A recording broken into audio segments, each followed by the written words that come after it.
Gadewch i ni weddio. Diolch yn i ti o Dduw unwaith eto am y fraint o cael dod ger dy fron ac yn bod yn gallu dod trwy enw a trwy heiddiannau dy fab yn gwaredwr yr arglwydd Iesu Grist. Ac yn i'n cyflwyno'n hoedfa i ti nawr yn gofyn i ti fendithio ni i agosau at bob yr un ohonom ni yn ôl ein sefyllfa, yn ôl ein anghenion o Dduw. I ni'n gweddio bydde di'n agor llygaid y deillion i weld ei hangen am waredwr. Ac os na rai wedi crwydro, bydde ni'n dwy'n yn ôl at y ti dy hun. A bydde di'n peri a bydd y tân yn llosgi oddi fewn, ac y byddwn ni'n cael y nerth i dy foliannu, dy ddyrchafu di o Dduw. Tyrd un plith, bendithia ni, helpa ni yn ein haddoliad, i ni'n gofyn hyn o trwy enw ac heiddiant yn harglwydd Iesu Grist. Amen. Gydwch ni ddarllen o'r Efengyl yn ôl Ioan, y 9fed benod, yn darllen y 7 adnod gyntaf ac yna adnod 25. Ioan, penod 9, yr adnod gyntaf. Ac wrth fyned heibio, efe a gan fi ddyn dall o'i enedigaeth, a'i ddisgyblion a fynasant iddo gan ddywedyd, Rabi, pwy a bechodd? Ai hwn a'i ei rieni, fel y genid ef yn ddall. Yr Iesu atebodd, nid hwn a bechodd, na'i rieni chwaith, eithir fel yr ymlygyd gweithredoedd Duw ynddo ef. Rhaid i mi weithio gwaith yr hwn am hanfonodd tra ydyw hi yn ddydd, mae'r nos yn dyfod, pan na ddicho neb weithio. Tra ydwyf yn y byd, goleini'r byd ydwyf. Wedi iddo ef ddywedyd hyn, efe a boerodd ar lawr ac a wnaeth glai o'r poeryn, ac a irodd y clai ar lygaid y dall, ac a ddywedodd wrtho, dos, ac y molch yn llyn Siloam, yr hwn a gyfeithir anfonedig. Am hynny, efe a aeth ymaith, ac a molchodd, ac a ddaeth yn gweled. Ac yn adnod 25, yna ynta atebodd ac y ddywedodd, ai pechadur yw nisgwn i, un peth a wn i, lle yr oeddwn i yn ddall, yr wy fi yn awr yn gweled. Bydde bendith Duw ar iair sanctaidd ef. Wel, gydewch ni edrych ar y rhan honno o'r ysgrythyr fel testyn. Ioan y 9fed benod ac adnod 25 ar rhan yma. Un peth a wn i, lle yr oeddwn i yn ddall, yr wy fi yn awr yn gweled. Nawr, mae'r hanes yma, hanes gŵr a anwyd yn ddall, ac i ni yn gallu edrych nôl ar y darn ac yn gallu gweld yn syml iawn y sefyllfa. Yr oedd y dyn yma wedi eni yn ddall ac yna yn wirthiol y mae e'n cael ei olwg. Y mae e'n wirth, mae e wedi digwydd, mae e'n ffaith. Mae'n ffaith hanesyddol. A mae'r disgyblion yn holi cwestiwn yn yr ail adnod, Rabi, pwy a bechodd ai hwn a'i ei rieni fel y genid ef yn ddall. Ond ydyw yn rhyfedd, lle yn aml mae pobl yn chwilio am ryw resymau am gwahanol bethau sydd yn digwydd, ac yn ni weld y fan hyn. Ac un peth ni yn gwybod o'r ysgrythyr, i ni yn gwybod fel ffaith fod pechod wedi dod i'r byd, i ni'n darllen hynny yn Genesis, ac o ganlyniad i'r cwymp, fe ddath marwolaeth, fe ddath salwch, fe ddath tristwch, fe ddath trychinebau o ganlyniad i bechod dyn. Ac dyna beth sydd wedi digwydd ers y cwymp. Heb y cwymp, heb bechod, ni fydde yna farwolaeth, ni fydde yna salwch, ni fydde popeth yn berffaith.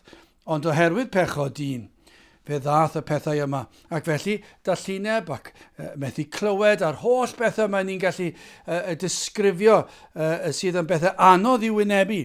I ni'n gallu mynd â fe nôl at y cwymp. Ni'n gwybod mae'r ysgrythyr yn disgrifio hynny. Ond i ni hefyd yn gwybod nad yw pob salwch yn dod ag ganlyniad uniongyrchol pechod unigolyn. I ni'n gallu dweud bod salwch a marwolaeth yn dod o'r cwymp oherwydd pechod, ond yna i ni ddim yn cyfeiriad bob un salwch y mae rhywun yn ei gael oherwydd bod yna rhyw bechod penodol. Nawr wrth gwrs mae'r arglwydd yn gallu delio gyda pobl am eu pechodau penodol a mae'n gallu delio gyda phobl mewn amryw o ffyrdd. Ond i ni yn gallu gweld o'r darn yma o'r ysgrythyr. Beth i ni'n gweld fan hyn, mae'r disgyblion yn gofyn, pwy a bechodd ai hwn a'i ei rieni fel y genid ef yn ddall. Fe betai, falle rieni wedi gwneud rhywbeth o'i le, ac felly mae'r un yma, gŵr yma wedi eni yn ddall. Ac wrth gwrs i ni'n gwybod, nid dyna beth sydd yn digwydd bob tro, mai o ganlyniad y cwymp mae y pechod wedi peri'r pethau hyn ddigwydd yn wreiddiol. Ond mae'r Iesu yn disgrifio y sefyllfa fel hyn. Mae'n taro'r hoelen ar ei phen. Mae'n anhygol yn diwedd. Ni'n gwybod ac i ni yn gallu gweld hynny trwy gydol yr ysgrythyr. Pan mae rhywun yn sâl, dyw e ddim o reidrwydd bob tro yn digwydd oherwydd rhyw bechod penodol. Ond fan hyn, gwrandewch ar yr ateb yma. Yr Iesu atebodd, nid hwn a bechod, na'i rieni chwaith, eithir fel yr amlygyd gweithredoedd Duw ynddo ef. Nawr wrth gwrs, y mae ei rieni wedi pechu. Y mae hwn wedi pechu fel y gŵr dall, achos ni'n gyd yn gwybod gennyr pob un ohonom ni'n bechaduriaid. Ond nid dyna'r rheswm am y dallineb. Fe all hyn fod, wrth gwrs, gallai fod oherwydd pethau naturiol i ni wedi cael ein geni fel hyn. Ond beth i ni'n gweld fan hyn, mae e yn dyrchafu sofraniaeth Duw. Fel yr amlygyd gweithredoedd Duw ynddo ef, mae'n anhygol yn diwedd. Mae e'n achos i lawenhau. Pan ni'n darllen adnodau fel hyn yn gweld nerth, ni'n gweld cariad, trigaredd, sofraniaeth Crist yn cael ei arddangos trwy'r wyrth. Mae yna wyrth wedi digwydd ac felly yn yr achos yma, penodol yma, i'r gŵr yma cael ei eni yn ddall i ba bwrpas. I ni'n gallu gweld fan hyn, mae'r arglwydd yn dweud. Y pwrpas oedd mwyn i'r wyrth yma cael digwydd. Mwyn i Dduw cael ei ddyrchafu, mwyn i Crist cael ei ddyrchafu. Mwyn i ni cael gweld enghraifft arall o'i gariad a'i drigaredd a'i sofraniaeth. Grandewch adnod 5 ymlaen. Tra y dwyf yn y byd, goleini'r byd y dwyf. Wedi iddo ef ddywedyd hyn, efe a boerodd ar lawr, ac a wnaeth glai o'r poerin. Ac a urodd y clai ar lygaid y dall, ac a ddywedodd wrtho, dos, ac a molch yn llyn Siloam, yr hwn a gyfeithir anfonedig. Am hynny efe a aeth ymaith, ac a molchodd, ac a ddaeth yn gweled. Gwyrth.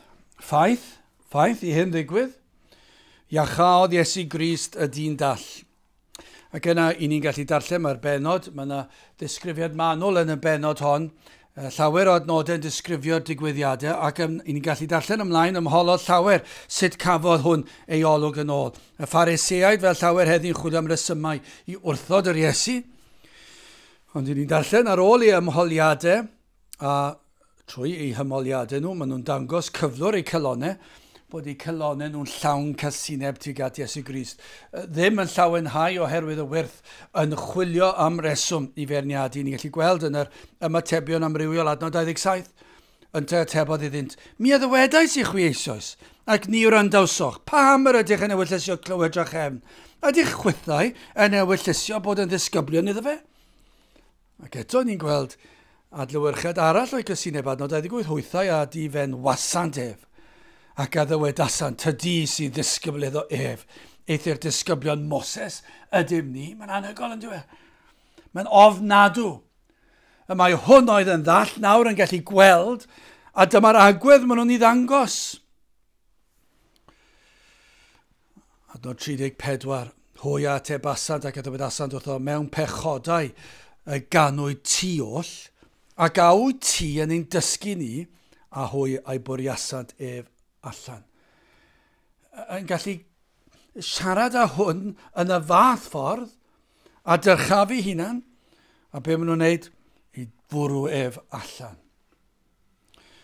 Nawr, yn y benod, yn cael ei chloi ar ddiwedd y benod, yr Iesu yn dod i'w gysuro.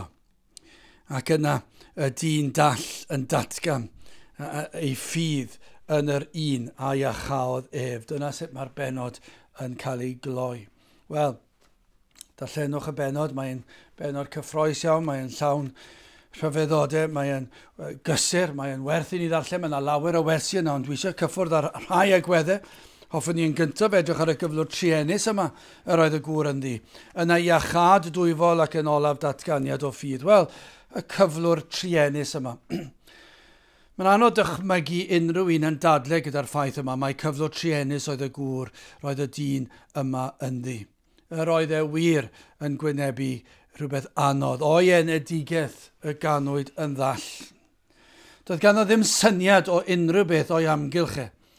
Doedd dim syniad ganddo beth oedd y greadigaeth rhyfeddod, y greadigaeth yn edrych fel, ond ddim yn gwybod beth oedd coeden yn edrych fel, doedd ddim yn gwybod sut beth oedd yr awyr, y cymylau, y ser, yr haul, doedd ddim yn gwybod beth oedd anifeiliaid yn edrych fel. Roedd e yn anodd. O, ac hefyd o ganlyniad i hyn dioddefodd anawsterau a ddaeth o'r fath gyflwr. Dychmygwch beth oedd y fel yn y dyddiau hynny i fod yn ddall, ond i gael eich geni'n ddall. Doedd dim syniad gyda chi o'r hyn oedd o'ch cwmpas chi. A'r tlodi, a'r anawsterau. Mae'n ddigon anodd heddi yn dydy. Mae'n anodd dychmygu. Os chi, pob un ohono ni sydd yn gallu gweld, i feddwl am golli golwg, i ni'n cymryd y pethau hyn mor ganiatol. Ond mor anodd yw e. Mae e'n anodd. Ac sawl un mae yna rhaglenni wedi bod yn dangos i bobl yn goffa gwynebu hyd yn oed yn yr oes hon.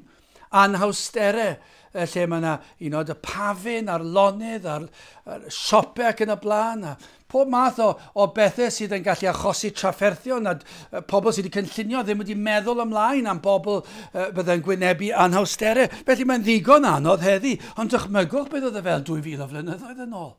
Mi fydda wedi bod yn anhygol, a mi fydda yna rhywbeth o warth ar y peth, a mi fydda neb eisiau siarad gyda'r gŵr yma oherwydd i gyflwr ac yn dweud, mi rwy ti wedi gwneud rhywbeth o'i le, ac felly yn pwyntio bus, ac ddim eisiau cyffwrdd nhw, ddim eisiau helpu nhw. Mor anodd oedd e iddyn nhw.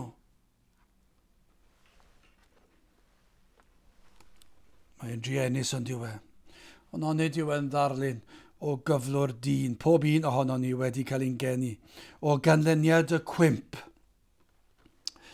Fe ddaeth holl afiechydon, ni'n gwybod hynny, holl anawsterau i'r byd, ond hefyd i ni'n gwybod, o ganlyniad y cwymp, fe ddaeth pechod, peri, i farwolaeth ysbrydol ar ben yr un corfforol. Hefyd, tragwyddol, marwolaeth tragwyddol, dyma canlyniad y cwymp a phechod. Pechod yma'n beth bach nag yw. Mae'n beth anfer, mae'n beth difrifol pan mae pobl yn chwarae pechod i lawr. Am be maen nhw'n neud, am be maen nhw'n sôn. Mae pechod wedi peri gymaint o bethau i ddigwydd yn ein byd ni. Ac yn bersonol, ond yn ysbrydol, mae e wedi peri'r farwolaeth ysbrydol a'r farwolaeth corfforol yn sicr, ond tragwyddol hefyd. Pechod sydd wedi peri fod yr enaid yn farw, neu darlun arall yw fod yr enaid yn ddall. O ganlyniad i bechod. Achosodd hyn i ni fethu gweld, i ni fethu deall, i ni fethu dirnad, dim byd o faterion yr enaid a'r ysbrydol. I ni wedi colli yr cymdeithas hynny a'n creawdwr. I ni wedi colli'r weledigaeth hynny. Ni ddim yn gallu weld e, ni ddim yn gallu ddeall e, ni ddim yn gallu cymdeithasu ag e. Dyna canlyniad arall i bechod i'r cwymp. Pechod sydd yn achosi i bobl i fod yn ddall, i fethu dirnad Duw, tragwyddoldeb, y gwirthiol, y rhyfeddol. Methu gweld rhyfeddod yr efengil.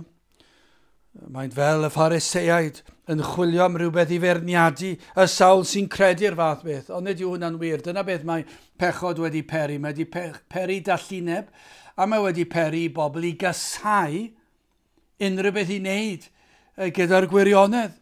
Mae e fel llen anferth yn peri na fedrir gweld unrhyw beth o werth. Ac os unrhyw beth, yn peri bod chi'n gweld drygioni yn y peth. Mae'r byd ar y cyfan yn edrych ar Gristnogaeth, neu pan maen nhw'n dod i ddeall beth yw gwir Gristnogaeth, yn ei gysau e. Falle maen nhw'n fodlon roi fyny gyda Cristion am gyfnod, ond pan maen nhw'n dod i weld am be mae'r Cristion yn ei gredu, maen nhw'n ei gysau e. Dwi'n nhw ddim eisiau dim byd i wneud gyda ge. Maen nhw'n rhedeg i ffwrdd o unrhyw beth i wneud ar efengil. Ac felly roedd y Phariseiaid. Roedden nhw'n chwyd am unrhyw beth i ferniadu. Nid yw yr ysgrythyr yn lloni calonau y bobl sy'n ddall. Dwi ddim yn peri dim llawenydd iddynt. Nid oes can o fawl am yr efengil sanctaidd yn eich calon chi. Dydych chi ddim yn mwynhau'r peth yma. Dydych chi ddim yn gweld pwrpas i geisio Duw nac i fyw i ogoneddu.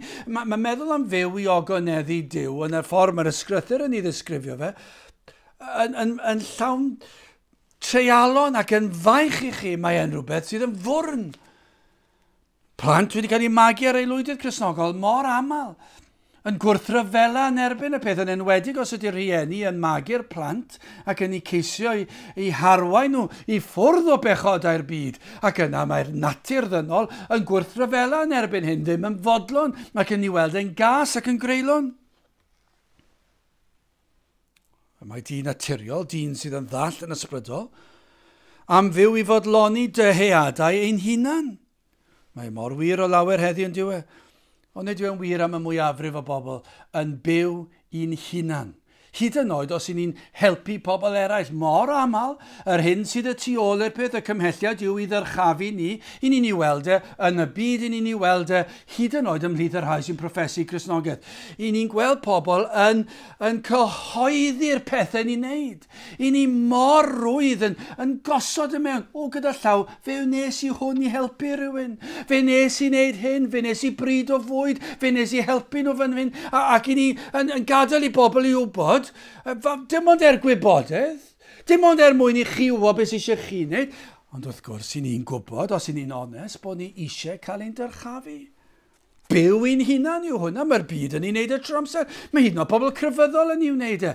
I ni yn byw i ogoneddu'n hunan, i ddyrchafu'n hunan. I ni eisiau pobl i wybod be ni wedi wneud sydd yn dda ac yn helpu eraill. Ond i ni'n gweld hyn mewn sawl maes. Dim dim ond yn y gweithredoedd da, ond i ni hefyd yn ei weld pan mae'n mynd at bechodau'r cnawd, chwantau'r cnawd. Ond nid yw yn adlewyrched o gymdeithas heddi fod dyn yn byw i'w hunan i fodloni chwantau'r cnawd. Ni ddim hyd yn oed yn byw i'n teuluoedd ni. Nawr wrth gwrs, ni'n gwneud hynny hefyd, cyn bod ni'n byw i ogoneddu Duw, ni'n rhoi i'n teuluoedd ni gyntaf. Ond mae yna rai sydd ddim hyd yn oed yn byw i osod eu teuluoedd gyntaf. Maen nhw dal i osod eu hunan yn gyntaf. I ni'n gweld hyn. Mae'n rhemp ond diwe. Dwi ddim yn gwybod beth yw'r ystadegyn. Pan ni'n gweld mamau a tadau sydd wedi cael plant a teulu. Ac yn sydyn iawn, mae'r tad neu'r fam yn penderfynu byw i'w hunan. Ac yn godinebu. Ac yn anffyddlon. A mae'r cartref yn cael ei chwalu. Beth yw hwnna? Byw i fi fy hunan. Dwi ddim un oed fodlon gosod y teulu gyntaf. Dwi ddim un oed fodlon fod yn ffyddlon i'r gŵr neu'r wraig. Ac i'r plant, be ni'n neud? Wel, dwi'n teimlo, dwi eisiau hwn, dwi eisiau llall. A fe gai os dwi eisiau. Ac yna maen nhw'n mynd ar ei ole. Ond nid yw hwnna'n ddisgrifiad teg o gymdeithas? Mi fydden ni'n rhyfeddu petai rwy'n yn anghytuno â hwnna. Mae'n rhemp. Mae'n rhemp ar hyd cymdeithas. A dim dim ond yn ein gwlad ni gwledydd y byd. Anffyddlondeb, chwant, byw i'r hunan. Ac yna dyn heddi yn llawn cyfiawnhad. Pam gwneud y fath beth? Mae chwant mor bwerus, mor gryf yw dyheadau'r cnawd, mor real yw y darllineb, mor dywyll yw y llygad yr enaid, a mor gadarn yw gafael pechod ar yr enaid. Mor anodd yw troi ffwrdd o demtasiwn. Mae'r enaid yn perswadio hun, mae derbyniol ydyw, i ni o fewn ein hawliau, os dwi eisiau fe gai. O ganlyniad fe geir tristwch a thor calon, i lawer o ganlyniad y fath hunanoldeb a chwant. Mae Satan tad celwyddau. Mae am i bobl aros yn ei tywyllwch yn ei darllineb iddyn nhw beidio gweld ac i ddeall canlyniadau pechod. Mae am iddyn nhw hyd o pan maen nhw'n deall canlyniadau pechod feddwl, wel, falle fydd e ddim mor wael wedi'r cyfan, falle byddai'n gallu osgoi hynny a gobeithio fi popeth yn iawn. Fe fydd yn ymdrechu'ch perswadio sibrwd eich lysiau, eich bod chi'n gallu gweld yn ddigon da, a deall popeth sydd angen i ddeall. Dyna beth mae Satan yn dweud. Fe dywed i bawb arall wneud yr un peth. Mae dyna yw y dyn modern. Gwnewch be fynnwch chi. Sdim ots beth yw'r canlyniadau. Unrhyw sôn am anfoesoldeb, am falchder. Wel, pobl cil sy'n siarad am bethau felly. Pobl caled hen ffasiwn sydd yn siarad felly. Mae gwna unrhyw beth i'ch cadw rhag ceisio Duw, i'ch cadw rhag gweld unrhyw bwrpas mewn cael golwg ysbrydol. Mae'r mwyafrif yn byw am yr eiliad ond ydynt. Ac os yn meddwl am y dyfodol ar y gorau yr hyn maen nhw'n ei feddwl yw, sut gellir cael mwy o bethau'r byd os yn meddwl ac yn cynllunio'r dyfodol? O, na fyddech chi'n gweld bod yna ddiw heddi, o, na fydd yna rhywun sydd yn gwrando. Yn eich darluneb, y bydd yr arglwydd yn dechrau agor llygaid eich enaid i chi weld bod yna ddiw i ddechrau. Ond nid yna lle dylsyn ni ddechrau, bod yna greawdwr, bod yna ddiw, bod yna dragwyddoldeb. Eich bod yn trigo myd amser, bod yna ddydd yn dod pan y sefwch o flaen creawdwr y byd ac y fydd yn eich barnu chi. Mae'r feddylfryd yna wedi hyn fynd o'n glad ni. Mae pobl yn meddwl mae beth gwbl hyn ffasiwn ni hynny, ond yna beth sydd angen o na fyddwch chi'n dod nôl i weld bod yna ddiw, a'i fod yn ddiw sanctaidd, a'i fod yn ddiw fydd yn barnu. Ac y byddwn ni'n atebol ger i fron am yr hyn a wnaethon gyda'i fab yr arglwydd Iesu Grist, a sut wnaethon ni ymateb i'w neges e. O na fyddwch chi'n dod i weld canlyniad eich pechod. O na fyddwch chi'n cael cibolwg o brydferthwch yr efengil. A pha mor werthfawr yw Iesu Grist. Dewch ato, galwch arno i agor llygaid eich enaid. Dyna'r weddi sydd angen i chi weddio o ddiw graslon, agor llygaid fe enaid i weld fy angen am Grist, am waredwr. Ond dyna'r weddi dylech chi weddio. Dyna chi her.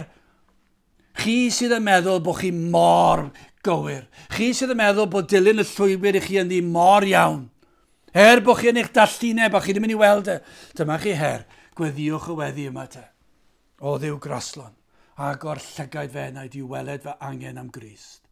Dangos i mi. Helpa fi cael cipolwg mae fy llygaid i'n ddall. Agor llygaid fe enaid mwyn i fi cael gweld. O, fe anwyd y gŵr yma'n ddall. Ac felly hefyd yn oliaeth, genir pob un ohonom yn bechaduriaid ac yn ysbryd o ddall, yn ddall i'r efengil. Gai ofyn, oes yna un sydd yn gwrando sydd yn ddall i'r efengil? Wel, gweddiwch y weddi honno te. Dyna chi her. Cyn i ni fynd ymlaen? O, mae Duw yn gallu ateb gweddi mewn eiliad. Cyn i ni symud ymlaen at yr ail bwynt, gweddiwch y weddi honno. Ac dyna chi wirth. Fydda cyn diwedd y bregaeth, byddwch chi'n dod o dywyllwch chi o leini o ddallineb i fedru gweld. Gydewch ni symud yn ail. Iachad dwyfol. Dywed Matthew Henry, nid oedd y dyn trienus yma'n gallu gweld Iesu Grist, ond fe welodd Crist e. Yn sicr, roedd hyn yn wir yn gorfforol, doedd y gŵr dall ddim yn gallu gweld yr Iesu. Ond mae wir yn ysbrydol hefyd. Ac am gysur. Am gysur. Pan oedd y gŵr yna'n ddall. Falle'n gallu clywed yr Iesu o moi weld e. Ond un peth oedd yn gysur oedd yr Iesu'n gallu weld e.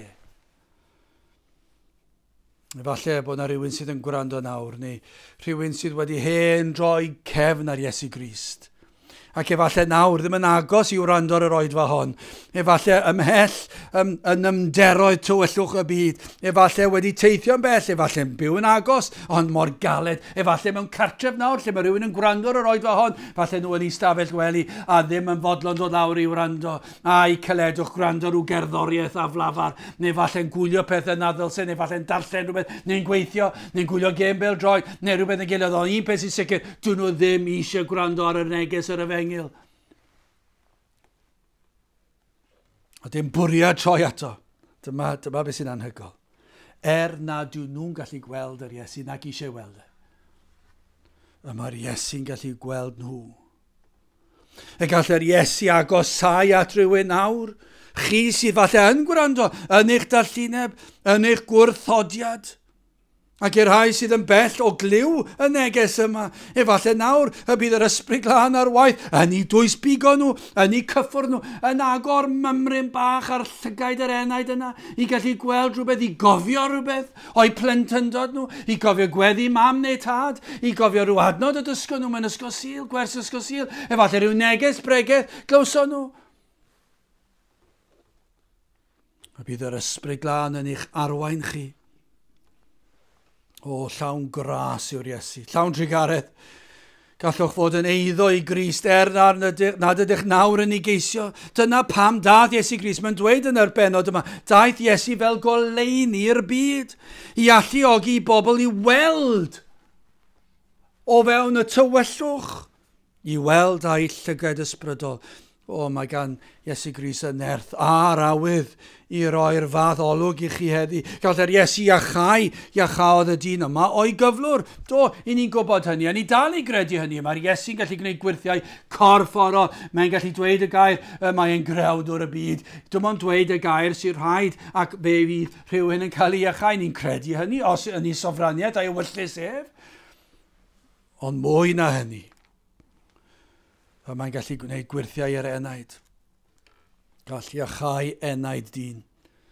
Yn yr adnodau yma, yn yr hanes yma o'r gŵr dall, mae dill yr iachau, ond nid yw'n wir i ddweud, yn fwy tebygol o wneud dyn sydd gyda golwg perffaith i fod yn ddall. Nag oedd dyn dall i weld. Mae'n anhygol pam dewis dill yma. Grandewch i rwbio clai i lyged dyn. Mae hwnna fel y ffordd orau i wneud rhywun yn ddall. Adnod 6, fe a boerodd ar lawr ac a wnaeth glai o'r poeryn ac a urodd y clai ar lygad y dyn dall ac a ddywedodd wrtho dos ac y molch yn llyn Siloam.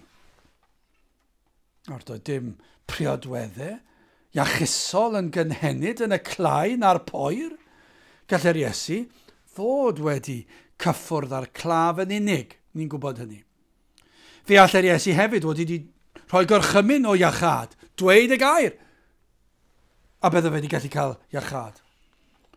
Uchel fraint yr Iesu sydd fan hyn. Mae'r Iesu yn sofran. A fe all iachau corff a gall iachau'r enaid ym mha ffordd y gwel ef yn iawn. Fe all ddefnyddio amryw ragluniaethau i arwain enaid ato ef. Fe allai'r Iesu fod wedi dweud bydded goleini i dy lyged, a bydde wedi gallu gweld. Fe allai wedi rwbio'r clai y lyged, a wedyn anfon i Siloam, fel y nath e, a bydde fe'n gallu gweld. Fe allai wedi dweud rhywbeth arall iddo fe, gosod rhywbeth arall yn ei lyged, rhywbeth dros ei ben, yn unrhyw beth. Gallai wedi dweud, nawr ti ddim yn gallu gweld, nawr ti yn gallu gweld. Allai wedi dweud unrhyw beth, y mae'n sofran. Dydyn ni ddim yn poeni nawr am yr poeri oedd yn y clai. Mae'n anhygol, mae'n dangos, mae e'n gallu gwneud yr hyn mae am ei wneud. Ond i ni yn gallu gweld fan hyn rhagluniaethau yr arglwydd. Mae'r arglwydd yn gallu arwain enaid ato ei hun a peri iddo weld pa bynnag ffordd mae'r arglwydd yn dymuno. Fe sy'n gwybod orau. I ni yn gwybod fod pechadur yn dod yn Gristion yn yr union yr un ffordd bob tro. Rhaid dod at y groes, rhaid dod at Grist, rhaid edifarhau a rhaid credu yn Iesu Grist. Ni'n gwybod hynny. Ond mae'r digwyddiadau sydd yn arwain i fyny at hynny, mae'n rhai wedi magu ar aelwydydd Cristnogol, eraill sydd wedi magu ar aelwydydd sydd erioed wedi bod i gapel. Mae'n rhai sydd wedi crwydro'n bell o sain yr Efengil am flynyddoedd ac yna'n dod ar draws yr Efengil a'r gyhoeddiad eraill wedi cael ei magu ac ar ôl rhai blynyddoedd, ar ôl clywed yr neges sul ar ôl sul, yna mae rhywbeth yn digwydd. Falle bod yna rhyw hanesion o ffrindiau'n dod yn Gristnogion o hwnna'n peri bod chi'n cael argyhoeddiad eich hunan.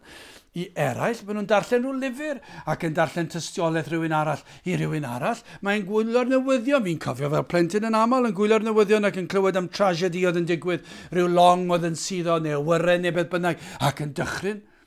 Yn fy nychryn ni i'r dim, ac yn peri meddwl, beth petaw ni wedi bod ar yr awyren neu ar y llong neu yn y car. Mae'r arglwydd gallu defnyddio amryw rhagluniaethau i beri bod yr enaid yn cael ysgwyd ac yn deffro. Gall rhywun fod yn cerdded ar hyd y stryd, a rhywun yn dod ar ei traws nhw, eistedd ar fws, eistedd ar dren, darllen rhyw darn o sgrythyr sydd wedi cael ei adael ar y tren, dod ar draws Cristion a maen nhw'n tystiolaethu. Gallai fod yn amryw o bethau. Gallai'r arglwydd agor llygaid yr enaid, yr unigolyn fwyaf caled, yr un mwyaf gwrthwynebus, y fwyaf dall os ych chi'n gallu defnyddio'r fath disgrifiad. Gall beri rai mwyaf anwybodus am yr ysbrydol weld rhyfeddodau. Yr hyn ni welsant o'r blaen, gall newid y rai mwyaf rhagfanllyd. Fe achub oedd Paul roedd e'n carcharu Cristnogion. Roedd e'n ei niwed i Gristnogion.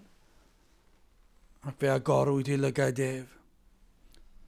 Gan mai Crist yw goleini'r byd. Dyna beth mae Iesu Grist yn ei. Pa mae presenoldeb yr arglwydd yna mae e'n gallu peri fod goleini'r arglwydd yno. Ac mae goleini'r arglwydd yn peri fod chi'n gallu gweld yn well. Ac os ydy'r ysbryd glân yn agor llygaid ar enaid, yna mae'r enaid yn dechrau deall o'r diwedd beth yw eu cyflwr nhw, beth yw cyflwr y byd, beth yw cyflwr eu henaid nhw, beth mae pechod wedi wneud ac atebolrwydd hefyd. Oes yna rhywun nawr sydd yn teimlo presenoldeb yr arglwydd yn agos. A yw'r arglwydd yn agos at rhywun sydd yn gwrando nawr. Yn eich stafell chi, ar y tren, ar y bws, yn y cae, ble bynnag i chi'n gwrando. A yw'r arglwydd, a yw'r ysbryd glân wedi agor eich llygad, a chi nawr yn dechrau gweld eich pechod, ac mae'r euogrwydd nawr yn teimlo fel mynyddoedd byd. Mae'n dod i gof o'r hyn i chi wedi ddweud a'i wneud a'i freuddwydio, i chi nawr yn dechrau teimlo fel pechadur, a mae'n erchyll ac mae'n boenus. Ac nawr ych chi'n dechrau teimlo'ch angen am achubwr, gwaredwr. O, fe wahoddwyd y dyn dall yma i fynd i Lyn Siloam ar ôl i'w lyged cael ei orchuddio gyda'r clai a'r poerin yma. A felly chi sydd yn gwrando heddi, gwahoddwyd chi i beth? O, i ddod at groes yr arglwydd Iesu Grist. Dyna beth ni'n galw arnoch chi wneud. Dewch at Grist. Dewch at y groes. Nid Llyn Siloam nawr. I ni'n dweud, ewch at y groes. Ewch at y ffynon. Ffynon o waed yr Iesu. Lle ceir ffynon i golchi chi'n wynach na'r eira. Sylwer, fe holodd Iesu Grist adnod 35. A wyt ti yn credu y mab Duw? A pan dywedwyd wrth y gŵr yma, pwy yw mab Duw, pwy oedd mab Duw, a tebodd adnod 38 yn te ddywedodd, yr wyf fi yn credu o arglwydd, ac fe a'i haddolodd ef. O, mae'n anhygoel. Cafodd e olwg corfforol, do, ac roedd hwnna'n hyfryd. Ond hefyd, cafodd e gallu i weld a'i lyged ysbrydol, i weld yr Iesu, a chredu ynddo, ac i ymddiried ei enaid ynddo. Dyna i'ch i'r gwirth. Dyna chi'r werth fwyaf. O, fe nath y baich syrthio bant. Fe gafodd ei gredu yn yr arglwydd Iesu Grist. Fe dderbyniodd yr hodd o ffydd i gredu yn yr arglwydd Iesu Grist. Wel, yn olaf yn drydydd, datganiad o ffydd. Pan ymholodd pobl pwy gafodd iachad, datganodd y gŵr yma dyn dall heb unrhyw gwylydd. Sylwch hynny, doedd dim cwylydd ganddo. Adnod naw, mae fi yw e fe. Yn ddiweddarach pan ymholodd yr Iddewon eto gyda'i rieni yn gyntaf ac yna gyda fe tebodd eto, nod 27, yn tebodd iddynt mi addywedais i chwi eisoes ac ni o randawsoch, pa hamer ydych yn ewyllusio clywed drachefn, a ydych chwythau yn ewyllusio bod yn ddisgyblin iddo fe? Rhyfeddodd at ei hanwybodaeth a'i cysineb yn gweld i cysineb nhw nawr. Ac bod hwn yn gwybod y peryg o gael ei daflu allan o'r synagog, fe barhaodd adnod 30. Y dyn atebodd ac yddywedodd wrthynt, yn hyn yn ddiau y mae yn rhyfedd. Na wyddoch chwi o ba le y mae e fe, ac fe a agorodd fy llygaid i. O, gafodd hwn gymaint gan Iesu Grist. Parod oedd y gŵr yma i sefyll dros Iesu Grist. Dros yr un ar iachawdd ef, peryg o golli gymaint. Roedd hwn mewn peryg nawr o golli i le o fewn y synagog, o fewn y pentref, o fewn i gyfoedio yna. Mi fydd ei rieni fe falle mynd i ddioddef. Ond roedd e'n fodlon sefyll dros Grist, ond nid yw'n arwydd bod e wedi deall. Bod e wedi cael golwg ysbrydol go iawn. Mae nid proffes wag oedd hon. Sawl un sydd yn proffesu ac eto mor amharod i sefyll dros Iesu Grist, i'w foliannu, i'w wrando arno ac amdano, i gadw ei ddydd, I ddioddef trosto yn aml iawn i chi'n gweld proffeswyr pan mae'n dod i'r adeg honno, pan mae pobl yn dechrau troi arnoch chi a dweud celwydd amdanoch chi ac yn eich gadael chi fod a ddim yn eich gwahodd chi mwyach i'w trefniadau nhw ac i chi'n teimlo'n unig. Ac yna mae e'n dod yn ormod, mae'r gost yn ormod.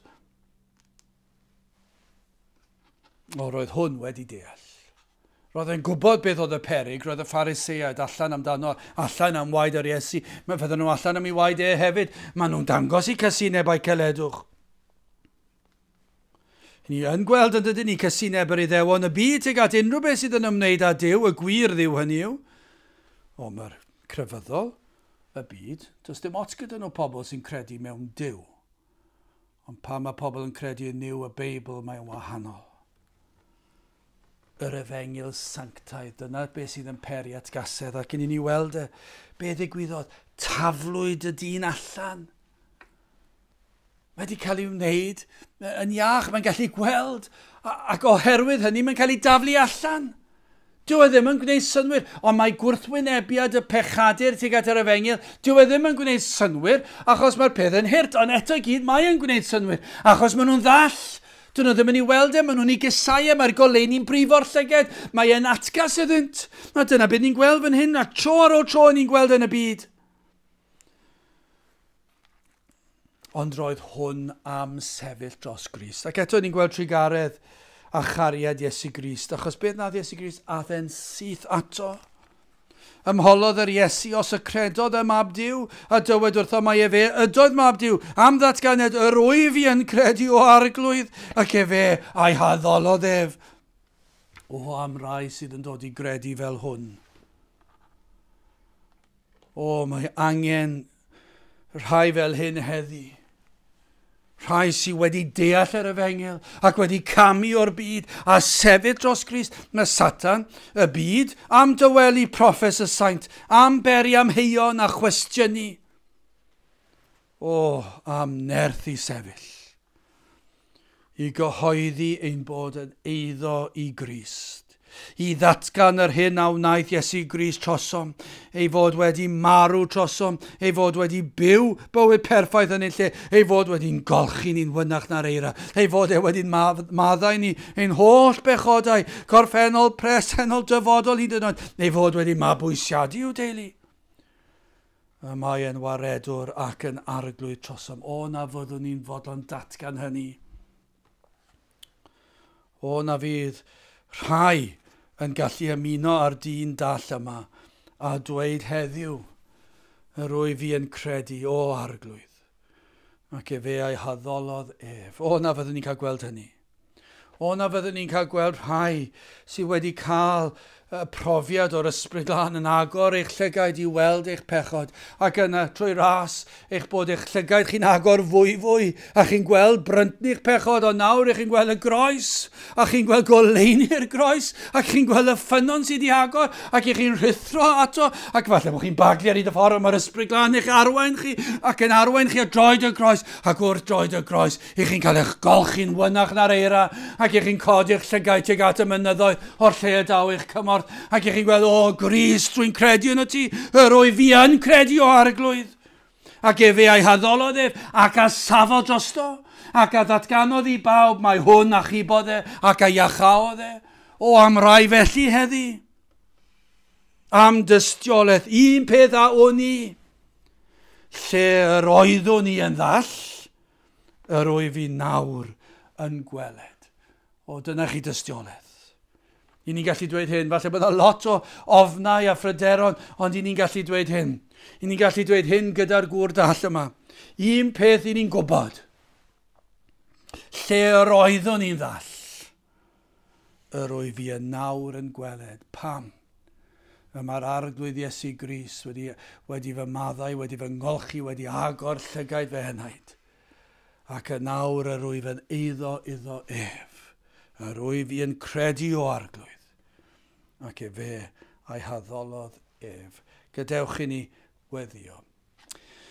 Nawr bydde di ras ein harglwydd Iesu Grist a chariad Duw a chymdeithas yr Ysbryd Glân fod gyda chwi o hyd byth. Amen.